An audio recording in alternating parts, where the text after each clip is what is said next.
what exactly is this whole protest about? I know some of you joined my page like just midway and in certain posts, and so a lot of questions have been coming up and saying, Mimi, clarify exactly what is going on. We know there is something happening, but we're not sure of the detail. Well, the government is rolling out a new plans for relationship and sex education come 2020, and there was a consultation which most of us were not a part of. We didn't know happened, and our views were not put into it. But there's a whole revamp of the relationship and sex education, and so from 2020, parents no longer have the right to withdraw their children from relationship education classes that teach about LGBT families.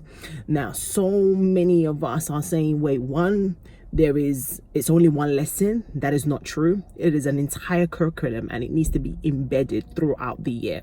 So schools will be failed by Ofsted if it is just put down to one lesson. So no, don't be fooled. It is not one lesson. This is an ideology that they want to basically introduce into primary schools to, what they say, combat aspects of bullying, combat aspects of children not being aware of what safe family units are, and so on and so forth. But I believe that is, in fact, I don't believe that is literally, those statements are a cover up of what exactly it is that they want to do.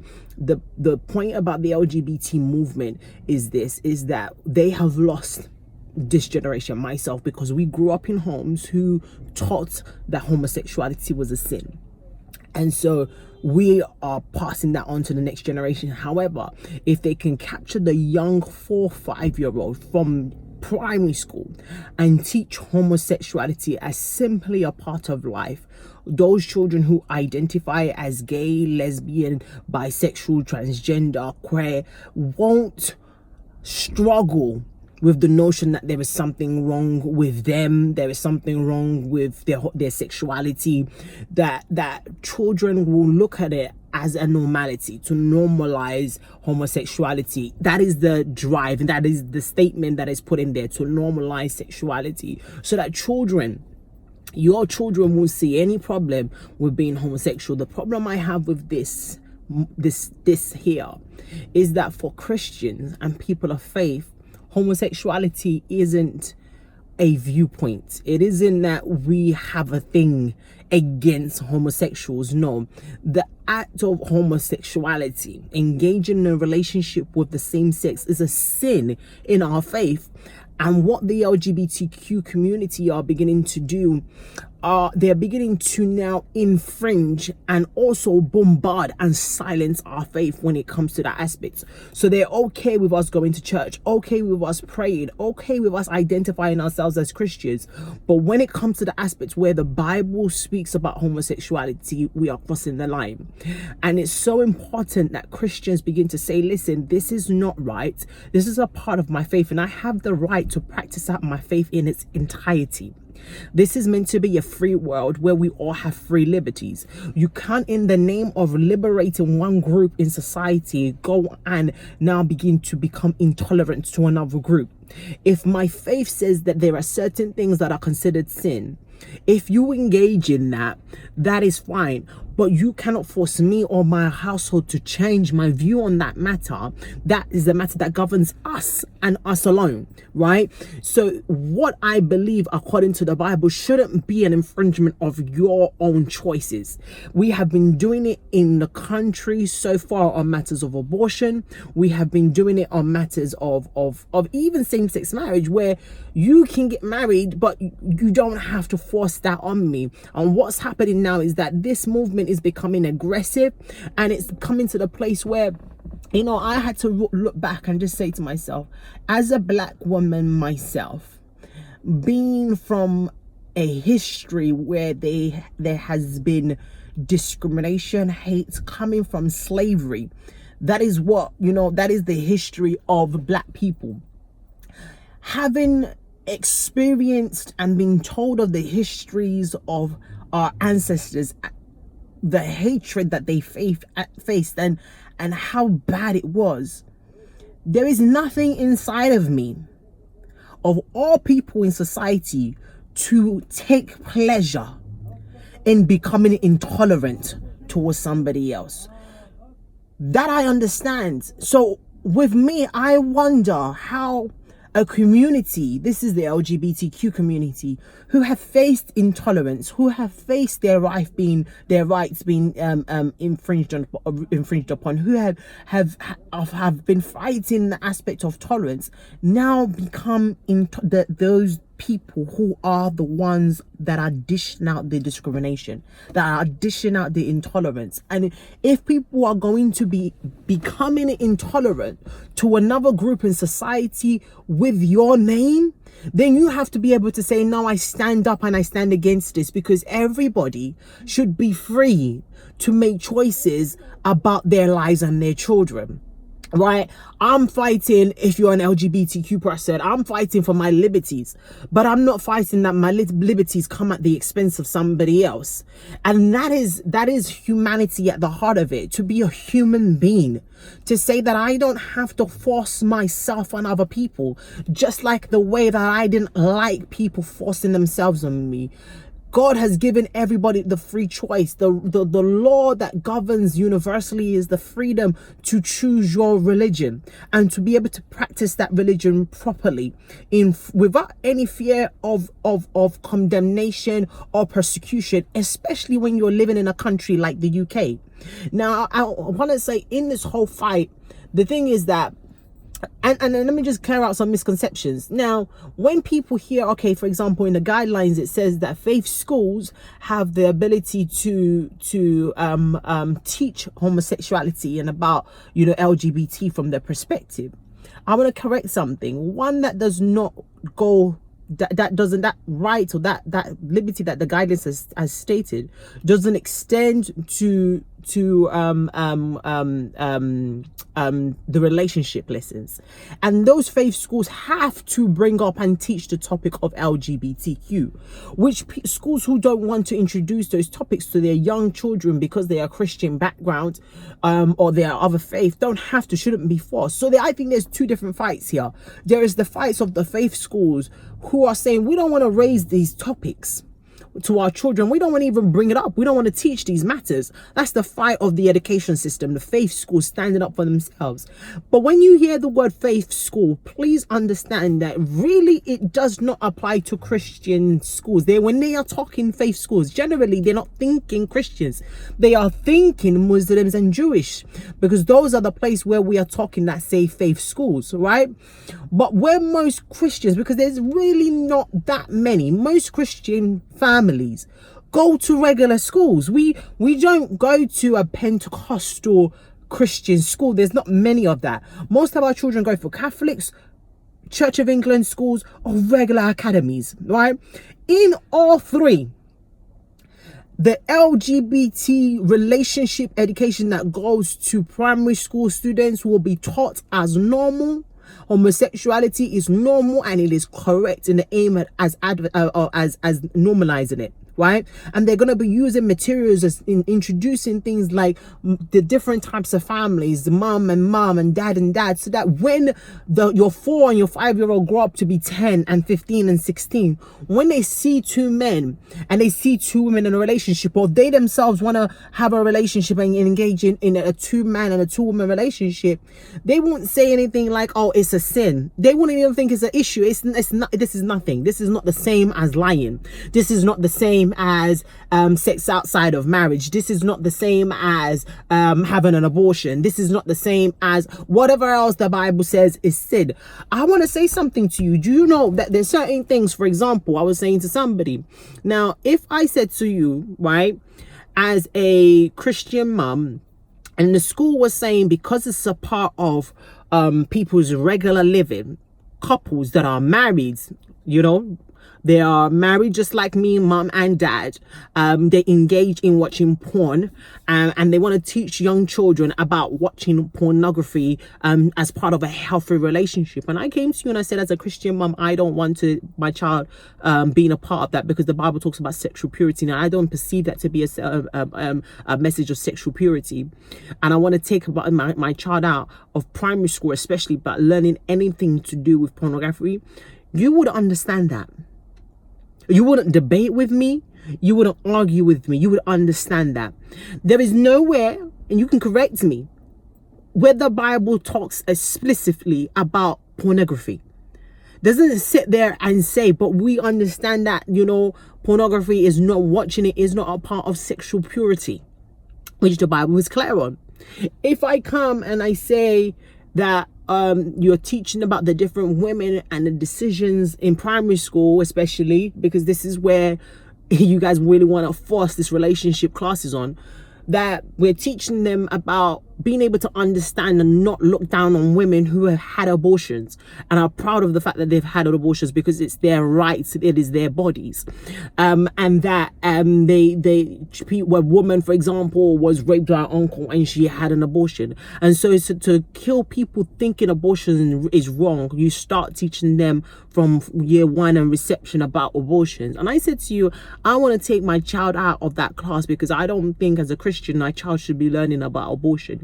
You would understand that. That wouldn't be a complicated story. That wouldn't be something that you would have to wrap your head around. Now, the Bible, from what I understand, and I haven't seen, speaks and says, thou shalt not have an abortion. But we understand that the sanctity, all of us, of life for Christians, and that when God thinks of us, he thinks of us, that he knew us when he formed us in our mother's womb. So life for us as Christians begin in the womb. So you could understand that, but there is no 1, 2, 3 yet. Where the Bible says in so many scriptures from Genesis to Revelation that God's idea of marriage and sexual relationship is between man and a woman, from him making a man and a woman to him making it a point to and say, a man shall not lay with a man in the way a man should lay with a woman. A man shall not lay with a man. He shall not have sexual relationship with a man in the Old Testament, repeatedly as the law. And then Paul saying it again in the New Testament, that homosexuality is a sin. Explicitly, no debate. You can't get that. Now, if society has moved on and it no longer considers itself to be a part of the Christian culture as of the Bible, and wants to teach children those things, it is fair for me to understand that there are children of different types and they want to feel included, and you, the society, want to teach these lessons. That is fair for me to understand, so teach them. But if I say that my children still stand by the Bible and we still live by the Bible, and that the Bible is so precious to us, because even when we make a decision, we go back and we reference, what does the Bible say? What does the Bible say? That is how important, that is how we live our life by the Bible, right? Say that on this matter that the Bible is clear and repeats itself on, I want to follow the Bible's choices, and I want to raise my children with those viewpoints. So for that reason, this contradicts my faith, which is now my human right, the freedom of religion. I want to remove my children from classes, especially in primary school, that teaches them that homosexuality is correct. Can you please remove my children? You say, no, you don't have the right. That is inhumane. And parents have to get up and say, no, my child doesn't have to be forced out of school. I shouldn't have to feel like I have to leave this country and go to a different country which has the same morals of me, because I am British. So I shouldn't be looking at what country to move to because the school system no longer welcomes Christians and people of faith. right? My child who goes to an academy school shouldn't have to feel like I have to. We understand the benefits of stability in the life of a child. To say goodbye to all their friends at 4 and 5 and 6 and 7, say no goodbye to all their friends because the government has said you are not human enough, and so you have to get up and look for a school who will uphold your Christian values and not force you against your faith. This is sad. We must speak up. I'm pleading for lawyers to come up. Somebody was actually saying, let's also look at a judicial review to say this kind of guideline should not have even come out from the government. Do you understand what I'm saying? But we can't sit there and be in the four walls of our churches and not know that laws are being passed. There's nothing wrong praying for God to bless you and bless your family, right? And waiting for the abundance of financial rain, and waiting for the abundance of healthy lifestyle, and waiting for the abundance of prosperity, and waiting for the abundance of God's grace and liberty. There is nothing wrong with that. That is the right of the believer, and churches have to minister that. But we cannot be locked up in the church when there is a change in the law that affects each and every single one of us. It is a vital time. We cannot even get to the place where we say we're going to pray. We got to pray, and then we got to step out and defend the faith and say, no, not my kids. Because remember, the Bible says that God said of Abraham, I trust Abraham will raise his children after me. You know, those 3 Hebrew boys who didn't bow down when all of Israel must have bowed down their knees to worship a god and a statue that was made in Babylon. They came from homes who their parents said, not your faith and not my children. And so even when they would lose their life, their parents had told them, you do not back away from your faith. This whole movement is moving on a platform of intimidation. It's moving on a platform of aggression, and it's not right. It is not right for people calling for tolerance to be so intolerant. It is not right.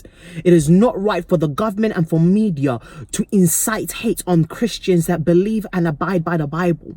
Because every time a Christian talk, you begin to label them with hateful words. This is a hate crime. This is you're being homophobic. When you carelessly use those words, you incite hate on a group of Christians in this nation, though you have the position of power to bring together the nation. You are the one inciting hate. And what happens is that rather than dealing where there is homophobia, where people actually hate gay people, you begin to pit one group of people against another. That's wrong. It's a misuse of power, and the government must be held to account. Say, let Christian people be.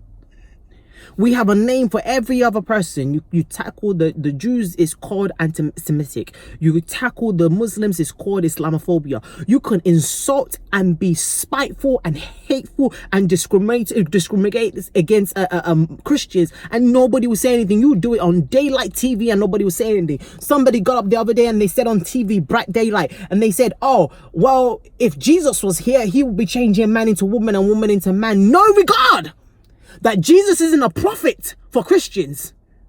Jesus is God come in flesh. And you can speak so vile against us because you think we are less of a human than you. That's wrong. We booked a meeting yesterday. Parents just have a meeting to say, you know, we are uncomfortable with these plans. What can we do? Because one in this land, there's a right to protest. I was fuming. There's a right to protest. There's a right to free speech. There's a right to have opposition to the plans of the government and say, okay, you want to let the government know your views. And we booked and paid and said we were Christians coming together to have a meeting. They said that they discovered that it was a meeting against the LGBTQ education, and they cancelled our meeting. That could never be done if it was the other way around. Imagine this. A pro-gay or pro-LGBTQ rally. You wanting to use a Christian, meaning a Christian owns a premise.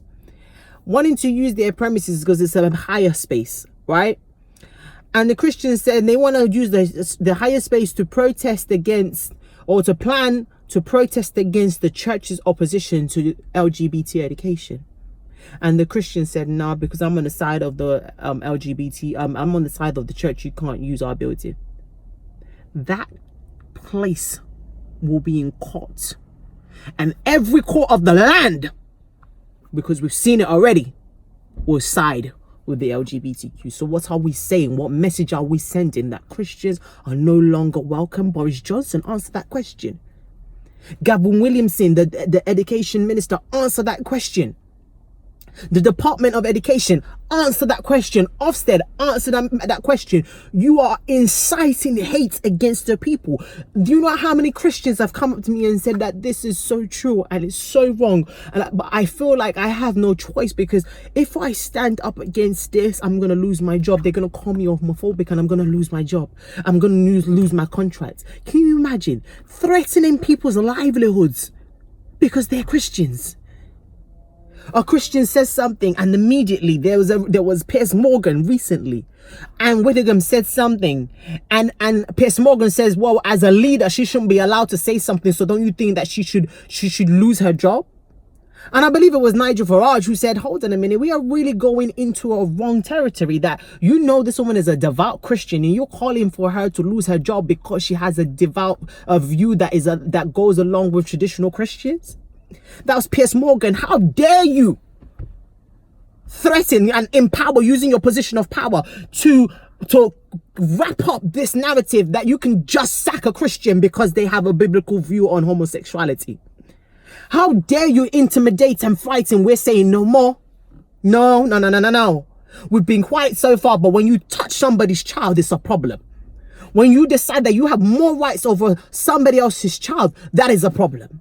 And you cannot force us to give you our children, to teach them what is contrary to our faith. We are taking a stand. We are saying we won't be intimidated. We won't be silenced. We won't be frightened to stand up for our faith and stand up for our generation. You have a right to do whatever you want to do. And so do we. We have a right to believe in the Bible, and you have the right not to.